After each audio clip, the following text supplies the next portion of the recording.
श्री स्वामी समर्थ.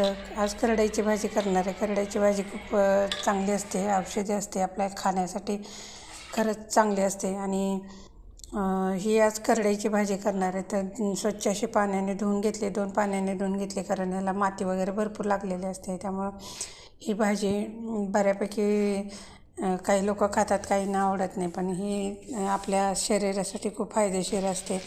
म्हणजे ही भाजी ज्यांना मूळव्याध वगैरे आहे ना, त्या लोकांनी जरी खाल्ली ना तर त्याच्यासाठी खूप फायदेशीर आहे.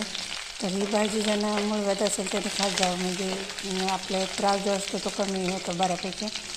आणि हे जुने लोक सांगतात ना, त्याच्यावरती हे मला पण माहिती आहे, आमच्या आजीने वगैरे सांगितलं, त्यामुळं ही गोष्ट मला पण माहिती झाली. किंवा शरीरातलं फॅट वगैरे कमी करायचं असेल तर आपली रेग्युलर खाण्यामध्ये ही भाजी असली तर शरीरातलं फॅट पण कमी होतं.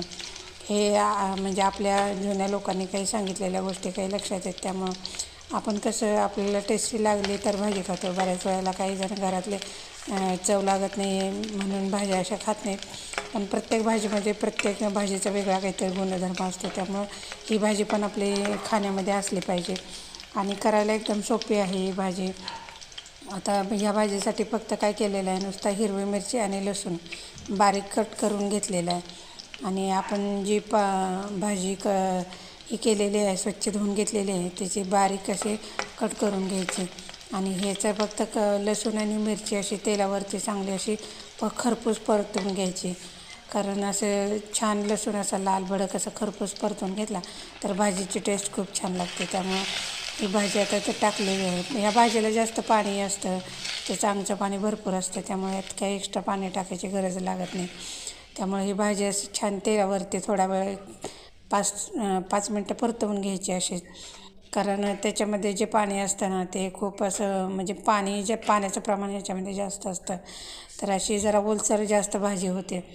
मग त्याच्यामध्ये चांगली तेलामध्ये अशी परतवून घ्यायची. परतवून घेतल्यावर थोड्या वेळाने त्याच्यामध्ये हे बघा पाणी किती ह्याचं, म्हणजे पाणी असं पिळून जरी घेतलं तरी भाजीतलं एवढं पाणी त्याच्यामध्ये असते. त्यामुळे ही जरा भाजी करताना पाण्याचा आपल्याला काहीच वापर करावा लागत नाही. आता ही भाजी शिजते, बघितले तुम्ही, शिजतानाच याच्या पाण्याचा किती म्हणजे प्रमाण कळून येते.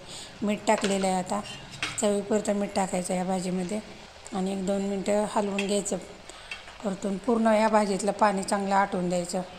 हे आटून घेतल्याशिवाय ती भाजी चांगली लागत नाही. पूर्ण जेवढं पाणी आहे तेवढं सगळं पूर्ण आटून द्यायचं. आणि मग त्याच्यामध्ये थोडं शेंगदाण्याचं 1-2 चमचे शेंगदाण्याचं कूट घालायचं.